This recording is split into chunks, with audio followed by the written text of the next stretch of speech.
رسوله الكريم أما بعد فأعوذ بالله من الشيطان الرجيم بسم الله الرحمن الرحيم وإذا طلقتم النساء فبلغن أجلهن فلا تعضلوهن أن ينكحن أزواجهن إذا تراضوا بينهم بالمعروف ذلك يوعظ به من كان منكم يؤمن بالله واليوم الآخر ذالکم ازکیٰ لکم واطہر واللہ یعلم وانتم لا تعلمون صدق اللہ العظیم۔ سورہ بقرہ کی آیت نمبر 232 کی تلاوت کی ہے۔ اس میں احکامات طلاق ذکر ہوئے ہیں۔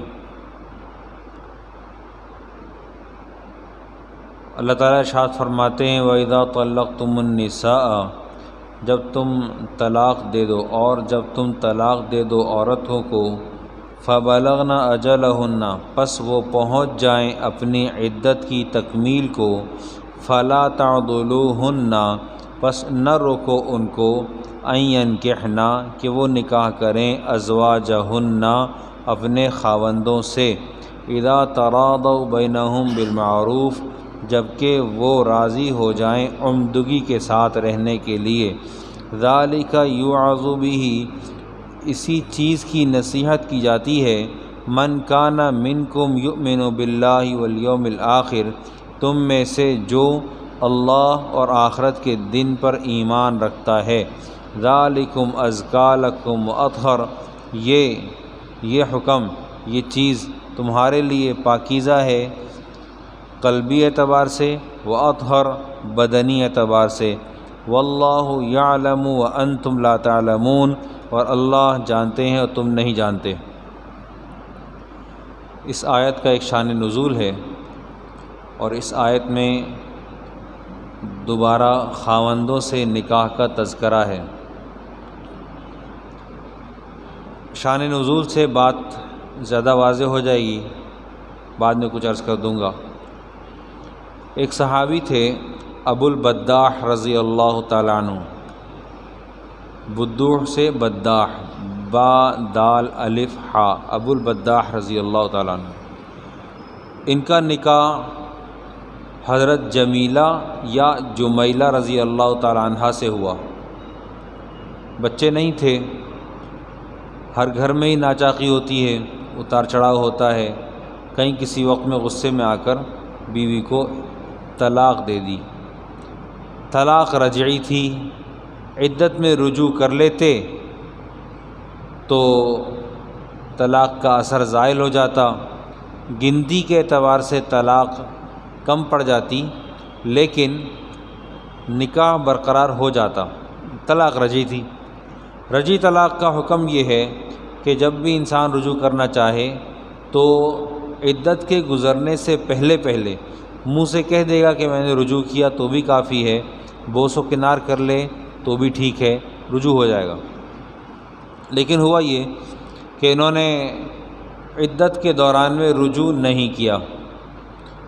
یہ صحابیہ جن کا نام جمیلہ یا جمیلہ ہے، ابو البداح سے الگ ہو گئیں، انتظار میں تھیں اب آئیں گے اب آئیں گے اب آئیں گے، یہاں تک کہ تکمیل عدت بھی ہو گئی۔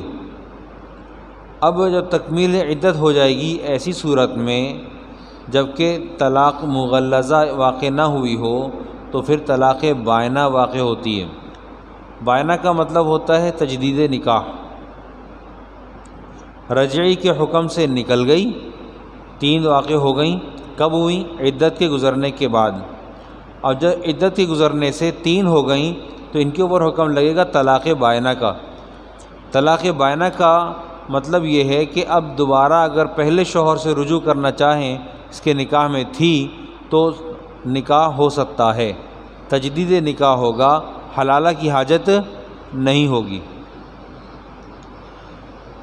اب رشتے آنے شروع ہوئے، مدت ختم ہو گئی تھی، عدت ختم ہو گئی، رشتے آنے شروع ہوئے، بہت سارے رشتے آئے، ان میں سابق شوہر ابو البداح رضی اللہ تعالیٰ عنہ نے بھی رشتہ بھیجا۔ یہ بات حضرت معقل ابن یسار رضی اللہ تعالیٰ عنہ جو کہ حضرت جمیلہ یا جمیلہ کے سگے بھائی تھے، ان کی غیرت کے خلاف تھی، وہ اڑ گئے۔ انہوں نے کہا کہ جب عدت تھی تب رجوع نہیں کیا، اب رجوع کیوں کر رہے ہیں؟ میں سوال ہی پیدا نہیں ہوتا، یہ نکاح نہیں ہونے دوں گا۔ آڑے آ گئے۔ اس طرح اس دور میں ہوتا ہے، بھائی آڑے آ جاتے ہیں۔ وہ زمانے بھی آڑے آ گئے، صحابی تھے، لیکن وہ زمانہ قرآن پاک کے نزول کا زمانہ تھا۔ حق سبحانہ و تعالیٰ نے فیصلہ حضرت جمیلہ یا جمیلہ رضی اللہ تعالیٰ عنہ کے حق میں دیا، اور وہ طبعاً اپنے پہلے شوہر ہی کی طرف لوٹنے کو تیار بھی تھیں۔ حق سبحانہ و تعالیٰ نے ارشاد فرمایا وَإِذَا طَلَّقْتُمُ النِّسَاءَ، اور جب تم طلاق دے دو عورتوں کو، فَبَلَغْنَ أَجَلَهُنَّ، اور وہ اپنی مدت کو پہنچ چکیں، عدت کی تکمیل کو پہنچ چکیں، فَلَا تَعْضُلُوهُنَّ، ان کو نہ روکنا، أَن يَنكِحْنَ أَزْوَاجَهُنَّ، کہ وہ اپنے ہی شوہروں سے نکاح کریں، اذا تراضوا بینہم بالمعروف، جبکہ یہ اپنے آپس میں عمدگی کے ساتھ رہنے پر راضی ہو جائیں۔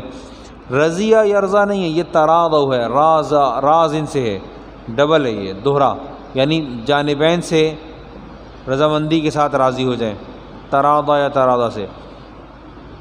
ذالک یوعظ بہ من کان منکم یؤمن باللہ والیوم الآخر، اسی چیز کی نصیحت کی جاتی ہے اس شخص کو جو کہ اللہ اور آخرت کے دن پر ایمان رکھتا ہو۔ اور یہ چیز بھلی کس لیے ہے؟ ذالکم ازکا لکم، تمہارے دلوں کی پاکی کے لیے بھی بہتر ہے، وأطہر، اور وجود کی پاکی کے لیے بھی یہ بہتر ہے کہ اگر آڑے آ گئے، نکاح نہ ہونے دیا، تو جذبات مرد کے ہوں یا عورت کے بہرحال ابھرتے ہیں،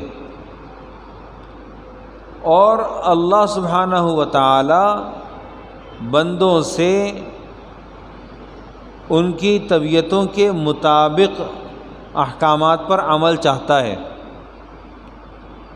چنانچہ حضرت جمیلہ رضی اللہ تعالیٰ عنہ کا میلان اپنے سابق شوہر کی طرف تھا، اور طلاق بائنہ واقع ہوئی تھی، دوبارہ نکاح کا حق بھی باقی تھا، نکاح کی گنجائش تھی، تو پیارے پیغمبر صلی اللہ علیہ وسلم پر جو آیات آئیں اس میں واضح طور پر اجازت دے دی گئی۔ اگر خدا نہ خواستہ اپنی انا کو آڑے رکھ کر، اپنے انا پر کھڑے ہو کر نکاح کو روک دیا گیا، تو قرآن پاک کے حکم ذالکم ازکا لکم وأطہر کے خلاف ہوگا۔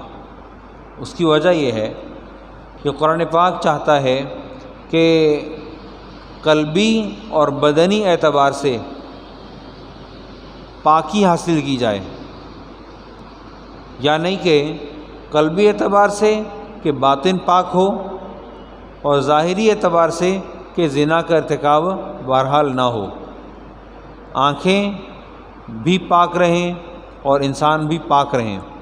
ذالکم اطہر ازکا لکم واطہر واللہ یعلم وانتم لا تعلمون، اللہ جانتے ہیں اور تم نہیں جانتے۔ یہاں پر ایک حدیث طلاق کا ہونا کیسا ہے، تو حدیث میں آتا ہے ان ابغض المباحات الی اللہ الطلاق، سب سے مباح ناپسندیدہ عمل جو کہ جائز بھی ہے حق سبحانہ تعالیٰ کے نزدیک وہ طلاق ہے۔ اللہ تعالیٰ کو ناپسندیدہ ترین عمل ہے یہ طلاق کا ہونا۔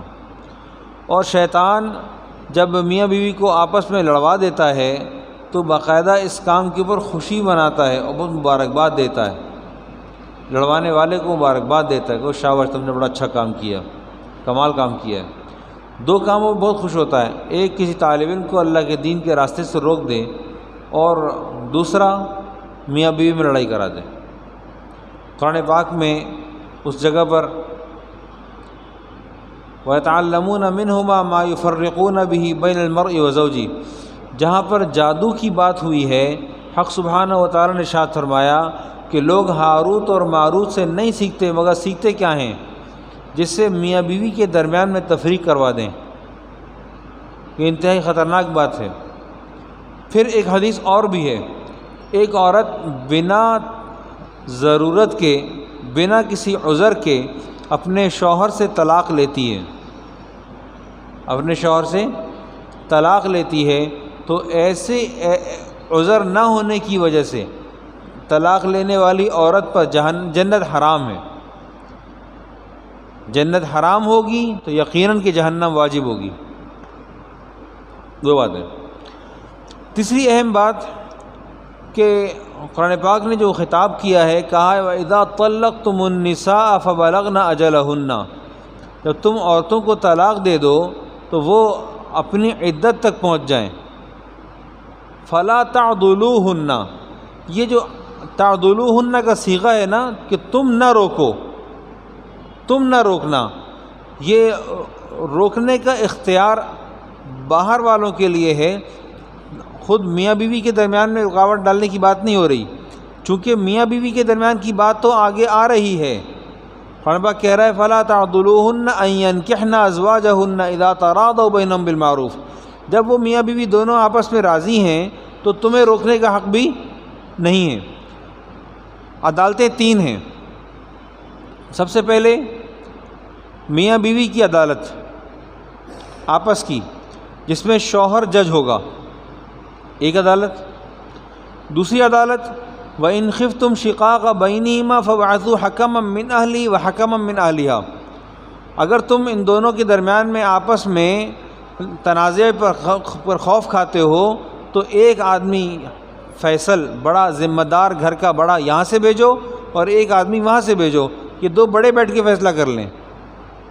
دو عدالتیں ہو گئیں، یعنی کہ ایک میاں بیوی خود جن کے درمیان میں جج شوہر ہوگا، دوسرا قریبی عزیز ایسا جس کو ولایت حاصل ہو، جس کو فیصلہ کرنے کی صلاحیت حاصل ہو، جس کو مقدمہ سننے سمجھنے کی صلاحیت حاصل ہو، جس کو انصاف کرنا آتا ہو، یہ لوگ دو۔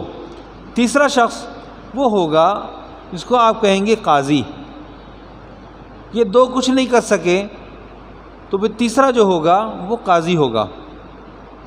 اس قاضی صاحب کے پاس جب مقدمہ جائے گا تو پھر وہاں پر سارے گواہان اکٹھے ہوں گے اور وہاں مقدمہ باقاعدہ چلایا جائے گا۔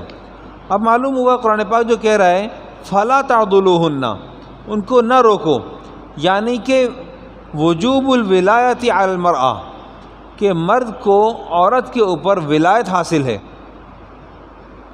یہ آدمی جو کہ نکاح کر دینے کے بعد بیٹی کو رخصت کر چکا، تب بھی بیٹی کے اوپر اپنا اختیار رکھتا ہے، ماموں بیٹی پر اختیار رکھتا ہے، چچا بیٹی پر اختیار رکھتا ہے کہ وہ جا کر مقدمے میں بیٹھیں اور بات چیت کریں، بات چیت سے مسئلے کو حل کرنے کی کوشش کریں۔ فَلَا تَعْضُلُوهُنَّ، بھائی کو ولایت حاصل ہے بہن کے اوپر، فَلَا تَعْضُلُوهُنَّ، مت روکو تم ان کو۔ دونوں میاں بیوی اگر آپس میں بات چیت کرنے پر راضی ہیں اور وہ اس کو چلا رہے ہیں، چلنا چاہتے ہیں، تو ٹھیک ہے، تمہیں روکنے کا بھی حق نہیں ہے۔ اچھا، ایک اہم بات یہ، عدت کے دوران میں میاں بیوی آپس میں رابطہ کرتے ہیں تو یہ جائز ہے۔ اس کی وجہ یہ ہے کہ جب تک عورت عدت کے دوران میں ہے تو شوہر کو رجوع کا حق بھی حاصل ہے، ان کان طلاقا رجعیا، اگر کہ طلاق جو دی تھی وہ رجعی ہوگی تو شوہر کو رجوع کا حق حاصل ہے۔ اگر آپ نے میاں بیوی کے آپس کے رابطے کو ہی ختم کر دیا تو وہ رجوع کس سے رشتہ دار سے کرے گا؟ اطلاق کب ہوگا؟ طلاق کا مستقلاً بائن ہو جانے کا اطلاق کب ہوگا؟ جب کہ تیسری ماہواری گزر جائے، 3 حیض مکمل ہو گئے، تیسرا مہینہ عدت کا گزر گیا، خلاص اب یہ دونوں ایک دوسرے کے لیے مستقل بنیادوں پر نامحرم ہو گئے۔ دوسری بات، جب یہ عورت عدت گزار رہی ہوتی ہے تو یہ جو اس کا وقت ہے، یہ جو دورانیہ ہے اس کا 3 مہینے، یہ استبراء رحم کے لیے ہے کہ یہ بات یقینی طور پر طے شدہ ہو جائے کہ اس عورت کے پیٹ میں کچھ نہیں ہے، یہ فارغ ہے۔ اور اگر ایسا ہوا کہ اس کے پیٹ میں کچھ تھا، بچہ تھا، تو پھر کیا ہوگا؟ اس کو اسقاط کی اجازت نہیں ہے، اسقاط کرے گی قتل ہوگا۔ اس کے ذمے ہے کہ اب اس کا وضع حمل وہ مدت ہوگی اس کی عدت کی۔ اب وہ معلوم ہوا 8ویں مہینے میں طلاق واقع ہوئی ہے، 9ویں میں وہ فارغ ہو گئی، خلاص عدت ختم۔ پہلے مہینے میں طلاق ہوئی ہے، اس کی عدت 9 مہینے ہوگی، وضع حمل۔ اللہ تعالیٰ سے دعا ہے اللہ سبحانہ وتعالیٰ عمل کی توفیق عطا فرمائے۔ وآخر دعوانا الحمدللہ رب العالمین۔ الحمدللہ